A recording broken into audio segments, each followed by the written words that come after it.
生活回到正轨后，魏无羡退掉自己租的房子，正式搬到蓝忘机家。可腻腻歪歪的日子没过多久，两人就纷纷投入忙得脚不沾地的工作中。魏无羡是报社的中间记者，不分白天黑夜都在外面跑。蓝忘机是刑侦队副队长，平时忙不说，一有重大案件，几天几夜都不会回家，有时候电话也没法接。有时候，魏无羡早晨带着一身疲惫回到家里，倒在床上一秒入睡，蓝忘机给他盖好被子，却要立刻起床上班。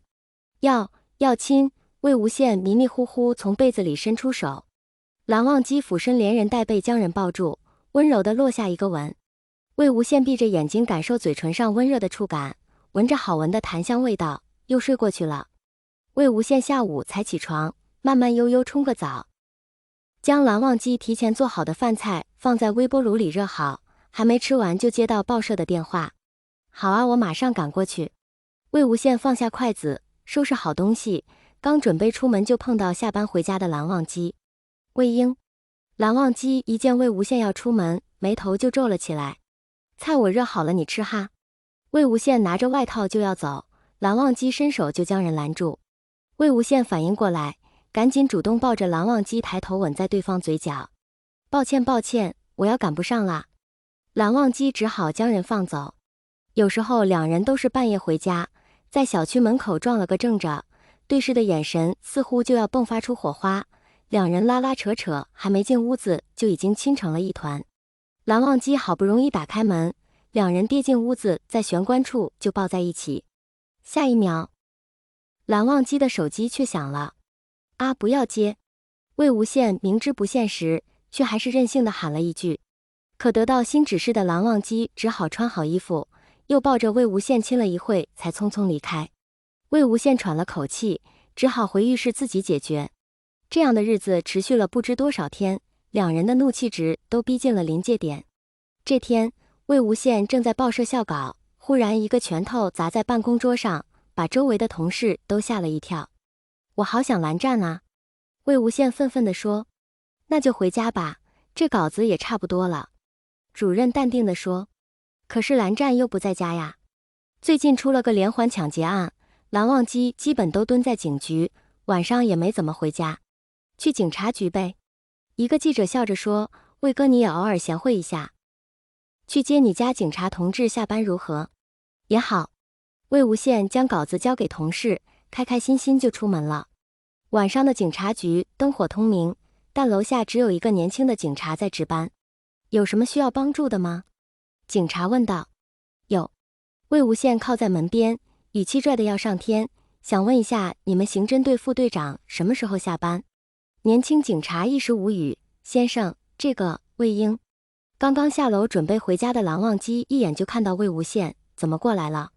魏无羡晃晃手中的车钥匙，露出人畜无害的笑脸，说：接你下班呢。年轻警察惊讶的不行，又不敢多看，只好将脸别到一旁。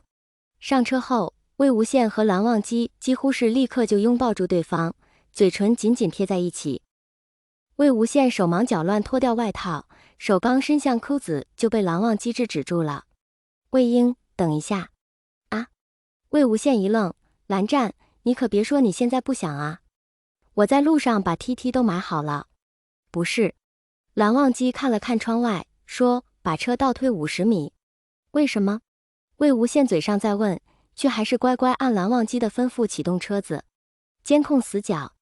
蓝忘机低声说。哈哈。魏无羡关掉车灯，扑上副驾驶座。蓝湛，你太棒了。两人好长时间都没有做过亲密的事情，现在也没有耐心再赶回家，一起挤在副驾驶座上吻得热烈忘我。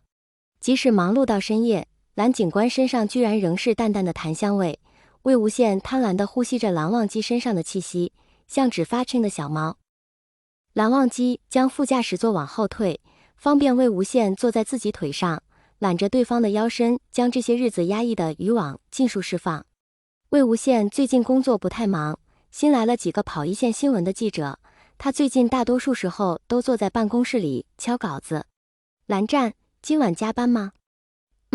要忙到多久啊？要不要来警察局接你啊？哦，好吧，那我在家里等你。临近下班时间，魏无羡就开始心心念念自己的男朋友。晚饭吗？我随便吃。好好好，我回我妈家吃行了吧？放心放心，我一定吃得饱饱的。魏记者，好甜蜜啊！